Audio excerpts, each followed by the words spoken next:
Dhjetra nxënës fillorisë në Kumanov tash 2 muaj mbeten pa transport ndonë se ju takon me ligj. Kjo pasi që komuna ka përjashtuar nga lista ata fëmijë që me adresë janë në perimetrin 2 kilometra larg shkollave më të afërta. Prindërit e tyre ankohen duke na dëshmuar dhe me harta se u kanë bërë padrejtësi dhe kërcënojnë me bojkot të mësimit nga 1 shkurti. Një nga shkollat më të prekura nga ky problem është filloria Bajram Shabani. Drejtori i kësaj shkolle ju bën thirrje prindërve të dorëzojnë kërkesat e reja.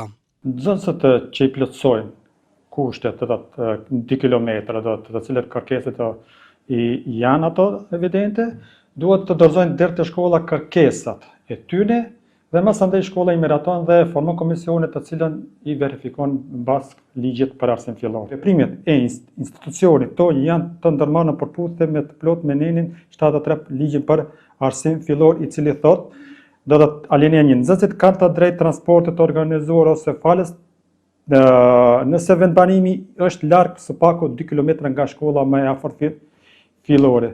Sipas këtij neni, në transporti u takon nxënësve që plotësojnë kushtet ligjore të përcaktuara, veçanërisht në rastet kur distanca dhe vendbanimi deri në shkollë është më e madhe se ajo e parashikuar me.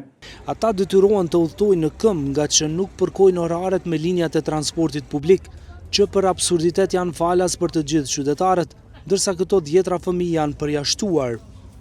Nga sektori për arsim në komunën e Kumanovës thonë se ka ndodhur një keqkuptim, duke u zotuar që brenda javës që vjen do të rinovohen aneks marrëveshjet me transportuesit privat. За поjedini ученици кај што настана недоразбирање, ќе биде искоригирано затоа што училиштето барало дополнително да се испита просторот или тоа растојание од училиштето до местото на живење, дали поседуваат 2 километри.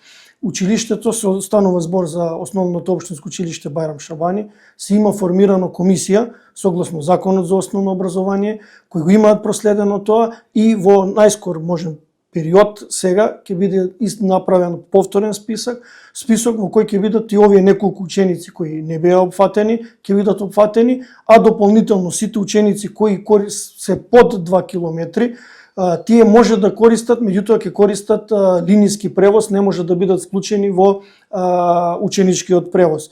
Në komunën e Kumanovës janë gjithsej 26 linja të transportit publik, që me vendim të Këshillit Komunal deri në fund të qershorit janë falas për të gjithë udhëtarët.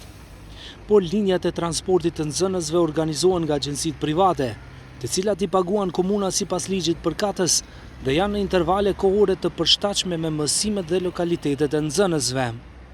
Sikurse shkollat as transportuesit privat nuk mbajnë përgjegjësi për rreziqet e fëmijëve që mund t'ju ndodhin gjatë vajtjeardhjes në shkollë, duke ecur për më shumë se 4 kilometra çdo ditë të mësimit të tyre.